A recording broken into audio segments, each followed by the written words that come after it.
Stephen is going to be accompanied by Jeff Johnson and Brian Dunning, who will be playing music inspired by the Celtic themes taken from their recordings, Song of Albion, The Bard and the Warrior, and their newest release, King Raven. Now, for just a second, I want you guys to take a look and see who's sitting next to you, okay? There is an absolutely wonderful line at the end of Indiana Jones and the Last Crusade, where Indy has just drank from the Holy Grail, and the old knight says, "You have chosen wisely." Of all the venues that you guys have chosen tonight, you have chosen wisely. Please welcome Stephen Lawhead, accompanied by Jeff Johnson and Brian Dunning.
Bran becomes Robin Hood.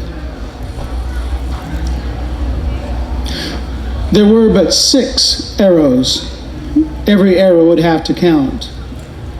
Bran knocked the first onto the string, pulled the feathered shaft close to his cheek, and took aim. His target, the nearer of 2 soldiers struggling with the farmer's wife. Just as he was about to let fly, the farmhouse door opened, and out of the burning building ran a young boy of perhaps 6 or 7 summers. One of the Markogi shouted, and from around the far side of the house, another Frank soldier appeared with a sword in one hand and the leash of an enormous hunting dog in the other. This was the commander, a knight with a round steel helmet and a long hauberk of ringed mail. The knight saw the boy escaping across the yard and gave a shout. When the child failed to stop, he loosed the hound. With staggering speed, the snarling, slavering beast ran down the boy. The mother screamed as the hound, fully as large as her own son, closed on the fleeing child. The hound leapt, and the terrified boy stumbled. Bran let fly in the same instant. The arrow whirred as it streaked home, burying itself in the hound's slender neck, even as the beast's jaws snatched at the child's unprotected throat. The dog crumpled and rolled to the side, teeth still gnashing, forelegs raking the air. As the whimpering boy climbed to his feet, the Frank men-at-arms searched the surrounding hills for the source of the unexpected arrow. The knight who had released the dog was the first to spot Bran crouching on the hill above the settlement. He shouted a command to his Markogi, pointing toward the hillside with his sword.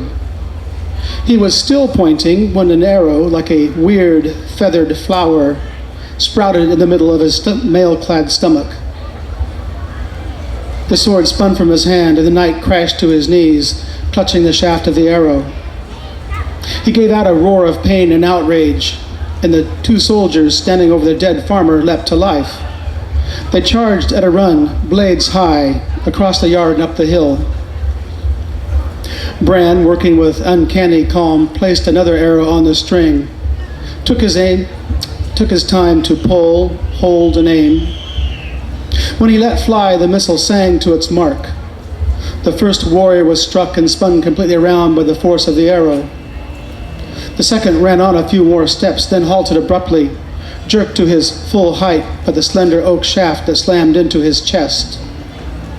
Next, Bran turned his attention to the 2 Markogi holding the woman. No one was struggling now. All 3 were staring in flat-footed disbelief at the lone archer crouching on the hillside. By the time Bran had another arrow on the string and was taking aim, the 2 had released the woman and were running for the horses.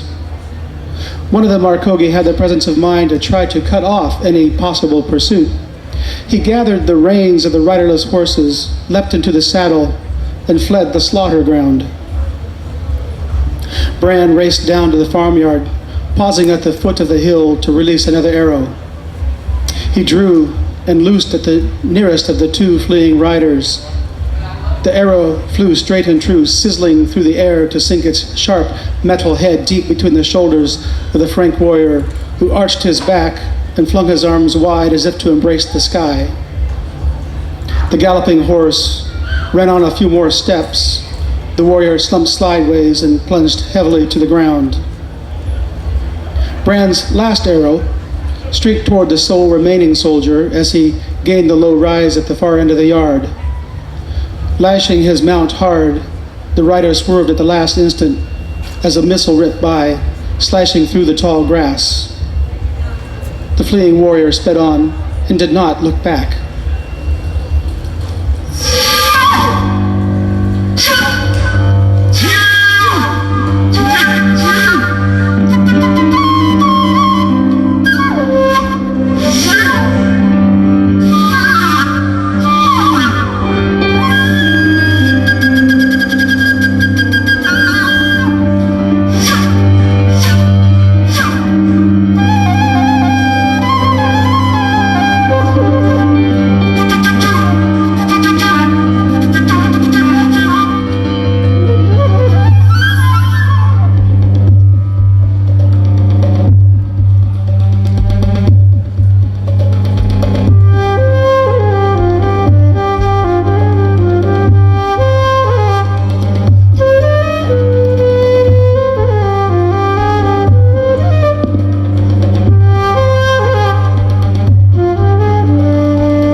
Winter laid siege to the forest and set up encampment on the hilltops and valleys throughout El Fayal. The tiny branch-framed patch of sky that could be seen from the mouth of the cave was often obscured, cast over with heavy snow-laden clouds. Bran, warm beneath layered furs and skins, would sometimes wake in the night and listen to the gale as it shrieked through the naked trees outside, beating the bare branches together and sending the snow drifting high and deep over the forest trails and trackways. The cave, however fierce the storm outside, remained dry and surprisingly comfortable, and Bran spent his days dozing and planning his eventual departure. When he grew strong enough to leave this place, he would resume his flight to the north. Having no other plan, that was as good as any. For now, however, he remained content to eat and sleep and recover his strength. Sometimes he would wake to find himself alone, but Angharad always returned by day's end, often with a fat hare or two slung over her shoulder, and once with half a small deer, which she hung from an iron hook set in a rock at the entrance to the cave. In the evenings, she cooked their simple meals and tended his wounds while the pot bubbled on the fire. And at night, each night of that long winter, the cave was transformed. No longer a rock-bound hole in a cliff face, became a shining gateway into another world. For each night, after they had eaten, Angharad sang. The first time it took Bran by surprise, without any hint or warning of what was to come. The old woman disappeared into the dark interior of the cave and returned with a harp, finely made of walnut and elm wood with pegs of oak. The curve of its shapely prow was polished smooth by years of handling. Bran watched as she carefully brushed away the dust with the hem of her mantle, tightened the strings, and tuned the instrument. Then settled on her stool, her head bent near as if in close communion with an old friend, a frown of concentration on her puckered face. Angharad had begun to play, and Bran's bemusement turned to astonished delight. The music those gnarled old fingers coaxed from the harp strings that night was pure enchantment, woven tapestries of melody, wonder made audible. And when she opened her mouth to sing, Bran felt himself lifted out of himself and transported to places he never knew existed. Like the ancient harp cradled in her lap, Angharad's voice took on a beauty and quality far surpassing the rude instrument. At once agile and sure and gentle, the old woman's singing voice possessed a fluid, supple strength, now soaring like the wind over the far-off mountains, now a bird in flight, now a cresting wave rolling upon the shore. And was it not strange that when Angharad sang, she herself was subtly changed? No longer the gray hag in a tattered robe, she assumed a more noble, almost regal aspect, a dignity her shabby surroundings ordinarily denied, or at least obscured from view. In fact, as Bran soon came to appreciate, with a harp in her weathered hands, Angharad became more herself. Extraordinary as it was to Bran, that first night's performance was merely the seeding of a disused well, or the clearing of a brush-filled spring to let fresh waters flow. Thereafter, as night after night she took her place upon the stool and cradled the harp to her bosom, Angharad's voice, like fine gold, began to take on added luster through use. A voice so rare, Bran mused, must come from somewhere else, from some other time or place, from some other world, perhaps from the very world Angharad's songs described. For the world Angharad sang into being was the elder world, the realm of princely warriors and their noble lovers. She sang of long-forgotten heroes, kings, and conquerors, of warrior queens and ladies of such beauty that nations rose and fell at the fleeting glance of a limpid eye, of dangerous deeds and queer enchantments, of men and women of ancient renown at whose names the heart rose and the blood raced faster. She sang of Erlianrod, Pryderi, Hlw, Danu, Caradwen, and all their glorious adventures, of Pwyll and Rhiannon and their impossible love, of Taliesin, Arthur Pendragon, and wise Merddin Emrys, whose name made Britain the island of the mighty.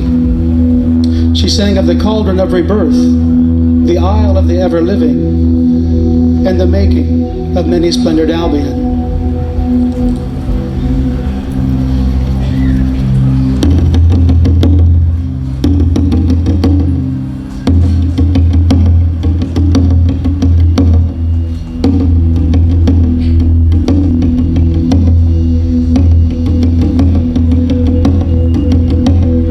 One for the great king on his throne so white, two for the son the king begat, three for the errant goose, both swift and wild, four for Pengarban the cat.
Six for virgins who watch and wait, seven for the bards in halls of oak, eight for the patches on Padraig's cloak, nine for the lepers at the gate.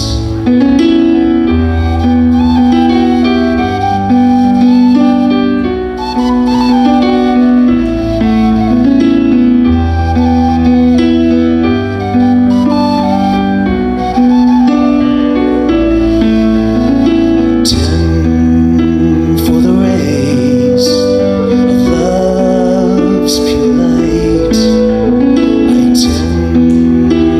the rays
This one is from Byzantium.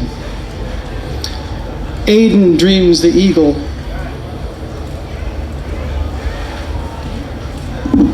Night vigil is a simple service.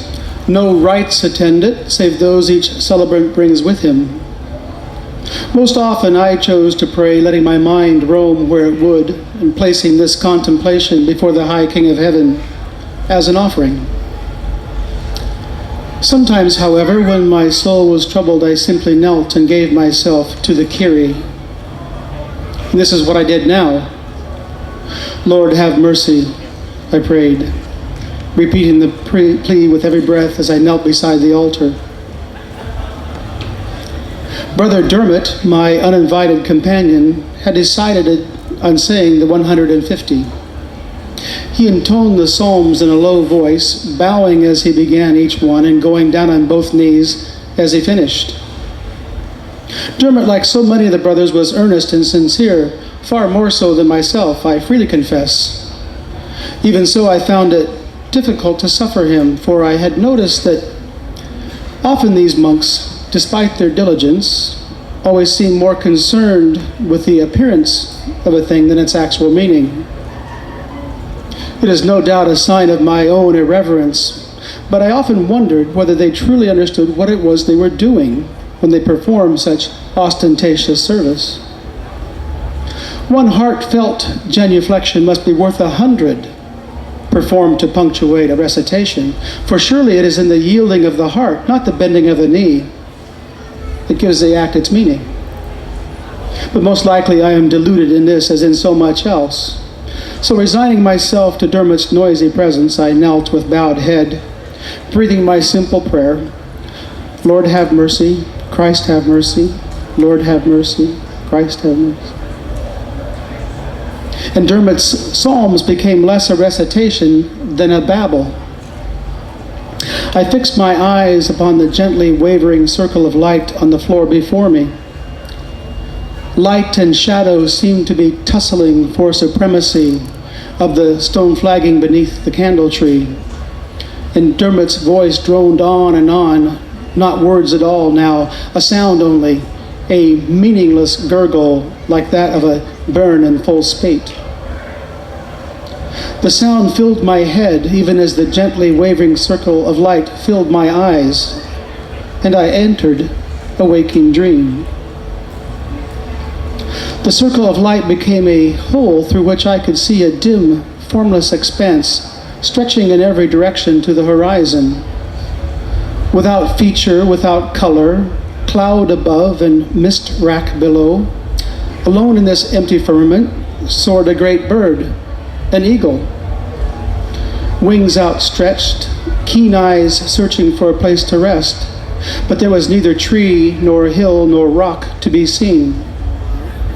On and on the eagle flew, searching and searching, but never finding. Over wilderness and wasteland the bird soared. I could hear the wind's dull whine through the widespread feather tips as they swept the empty sky, and I felt the bone-aching weariness dragging on those broad wings. And still the noble bird flew on. Vistas of emptiness on every side, and never a resting place to be found. Then, even as those good wings began to falter, I glimpsed far away to the east, the faint, ruddy glow of the sun rising above the world-cloaking mist. Higher and higher rose the sun, growing gradually brighter, shining like red gold in the fire glow of the craftsman's forge. Dazzled by the radiance, I could not bear the sight and had to look away. But when I looked back, wonder of wonders, it was no longer the sun I saw, but an enormous gleaming city arrayed on 7 hills, and each summit aglow with splendor and richness beyond my most fevered imaginings. Radiant with the light of its own beauty, illumined by the fire of wealth and magnificence, this golden city sparkled like a jeweled ornament of unreckoned magnitude. The weary eagle saw the city rising before it and took heart, lifting its wings with strength renewed. At last, I thought, the worthy bird is saved. For surely in such a city the eagle will find a place to rest. Closer and closer the eagle flew, each wing beat bringing it swiftly nearer, every stroke revealing a brilliance of wonders, towers, domes, basilicas, bridges, triumphal arches, churches, and palaces, all of glittering glass and gold. Hastening eagerly toward the haven of the golden city, the proud bird descended, spreading wide its wings to land upon the highest tower. But as the eagle swooped lower, the city changed. Suddenly it was a city no longer, but an immense ravening beast, the hind quarters of a lion and the forequarters of a dragon, with a skin of scaly gold and claws of glass, and a vast gaping maw of a mouth lined with swords for teeth. The eagle twisted in the air and keened in alarm, beating its wings in retreat, but it was already too late. For the golden beast stretched out its long, snake-like neck and snatched the exhausted bird from the sky. The jaws shut, and the eagle vanished. The sharp echo of the great golden beast's snapping jaws brought me shaking from the vision. The room was dim. The candle tree before me lay on the floor where it had fallen, the tapers either extinguished or guttering in pools of wax.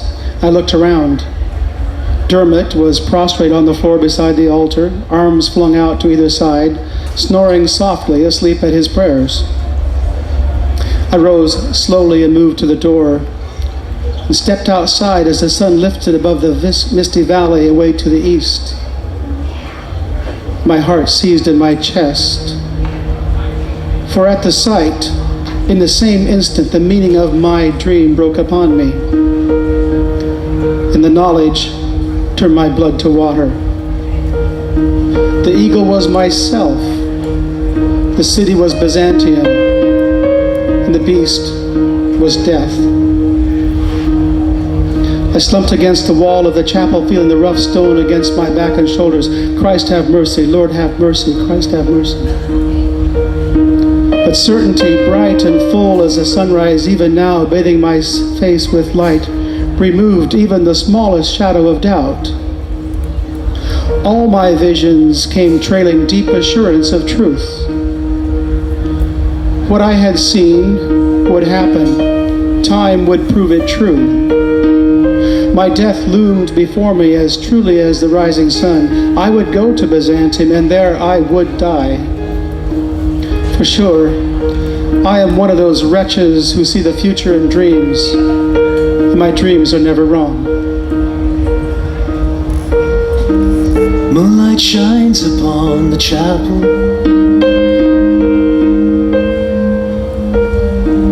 making stone appear like bronze.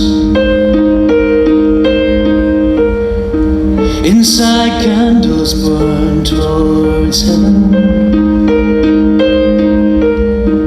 casting light that turns to dreams. And in my dream there is an eagle. He's soaring through an empty sky.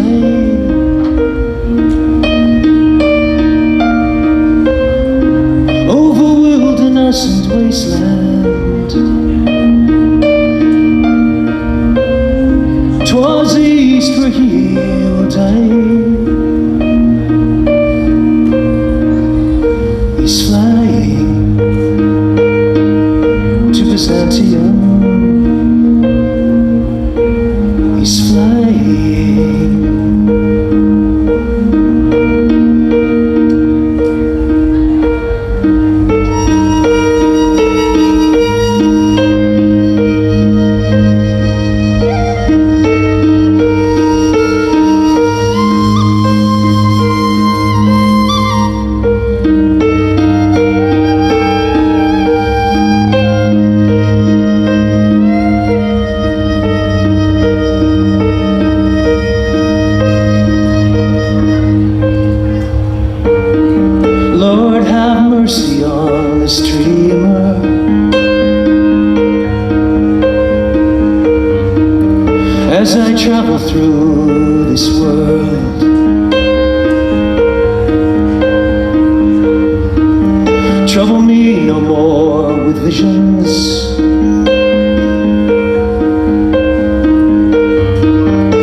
This last reading is from Patrick, son of Ireland. Patrick lights the Beltane fire. Ultan watches me with wary eyes.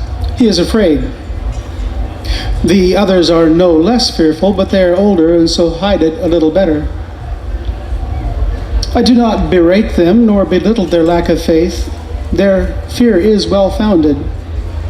High King Lawhead has decreed that to strike a fire on this Beltane night is certain death to him who strikes it. And here on the hill of Catherban, we are about to kindle a beacon which will be seen from one end of this dark island to the other. I do what I can to calm them. Brothers, I say, I pose a question, answer if you can. Which is greater, a salmon or a whelk? The salmon, king of fish, is obviously greater, answers trusting Fergal. Beyond all doubt, I ask. Beyond any doubt whatever, he replies. The others murmur and nod in agreement. Then tell me this, which is greater, a salmon or a man? Not difficult that, replies Fergal. A man is certainly greater. And is God then not greater than a man? Infinitely so. Then I say, why do we stand here with long faces? Kindle the flame and light the bonfire. For King Lawhead, for all his warriors and weapons, horses, chariots, and strongholds, is but a whelk upon a rock that is about to be overturned by the hand of God. Well, they laugh uneasily at this, but to demonstrate the power I proclaim, I make a motion in the air with my staff and speak the quickening words. The damp air shimmers and a sudden warmth streams around us. Raising the staff, I touch the topmost branch on the heap we have labored all day to raise. A red spear of flame leaps from the staff tip to sodden branch. Great of light, I cry, honor your servant with a sign of your approval. The dull red flame flickers, clinging to life. High in the unseen sky above, there is a rush of wind, and brightness falls from heaven. Fingers of light trickle downward through the thick tangle of wet wood we have erected. Down and down and down it seeps. The wet branches sizzle and crack. The dull red flame fades and appears to die. The men hold their breath. As darkness closes again around us, I shout, behold, the rising sun has come to us from heaven to shine on those living in the darkness and in the shadow of death, to guide our feet along paths of peace. I stretch out my hand to my companions. Brothers, you are all sons of the light. You do not belong to the night. Therefore, darkness can have no dominion over you. A flash of fire strikes up through the heart of the pyre. Blue sparks rush into the air in a fountain of dazzling light. The good brothers fall back as tongues of flame seize the rain-damp fuel. Instantly, the great heap kindles to blazing warmth, scattering the shadows and illuminating the hilltop. The brothers fall on their faces in reverent awe. But in my mind is kindled the memory of another night.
Thank you very, thank you very much. Thank you for coming.